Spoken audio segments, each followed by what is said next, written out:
हे guys good morning.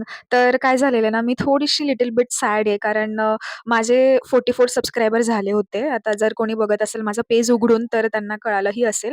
तर त्यामधलं मग मी सकाळी बघितलेलं परत उघडून, तर त्याच्यामधलं एक कोणीतरी अनसबस्क्राईब कोई करून दिलं आपसे यार प्यार क्यों गाईज. करेगा? 43 झाले आता. पण मी म्हटलं आता काय असं थोडंफार तर चालूच राहणार आहे. त्यामध्ये सॅड होण्याची काही गरजच नाहीये, नाही का? बट सोबतच माझ्यासोबत असाही किस्सा घडला. मला तुम्हाला सांगू इच्छिते. कारण माझ्या मनात नाही राहते ते. सो काय झालेलं, काल मला रँडमली मम्मी बोलते, की म्हणे, "काय करत असते?" म्हणे, "तू दिवसभरचं हे तुझं एखादं शूट करते, मग काम बाकी साईडला राहता, मग ते तू शूट करती, मग हे करती, धावपळ होती, जेवणही करते ना असं-तसं." म्हटलं, "अरे मम्मी तुला नाही समजेल." आता तिला मी भरपूरदा सांगितलंय, बट तिला ॲक्चुअली माहिती नाही, की मी काय करते YouTubeला. फक्त तिला असं माहिती, की ही रील काढते. ते मम्मी-पप्पाच्या हिशोबाने गाईज थोडंसं समजून घ्या. सो असं मी तिला बोललेली, तर ती मला कसं बोललेली, की "काही नको काढू, हे छे म्हणे, हे टाईमपास तुझा काही वेळ वाया जातो ह्याच्यामध्ये. करिअरकडे लक्ष दे. आपण त्याच्याकडे त्याच्याद्वारेच पुढे जाणार आहे. सो नको ह्या भानगडीत पडू म्हणे तू."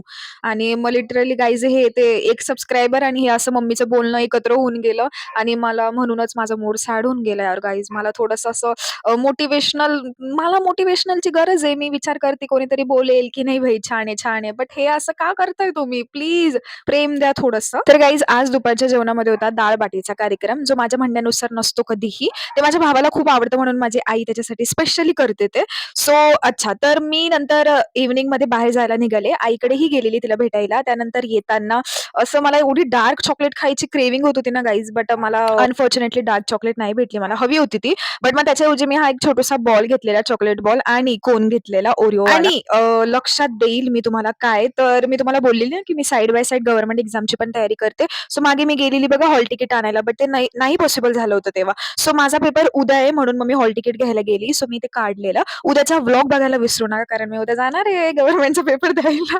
अशी बोलती तसं खूप मोठा तीर मारणार आहे, पण असं काहीच नाही गाईज. साइड बाय साइड म्हणजे तुम्ही समजू शकता, की माझा किती अभ्यास चालू आहे आणि मी किती अभ्यास करते, ओके ना. तर या आधीच्या क्लिपमध्ये मी गाईज हे बोलत होती. मी तो ओरिजिनल व्हॉईस ठेवला नाही, कारण मागे खूप आवाज येतो. बट मी आता सांगते मी ॲक्चुअली काय बोलत होते.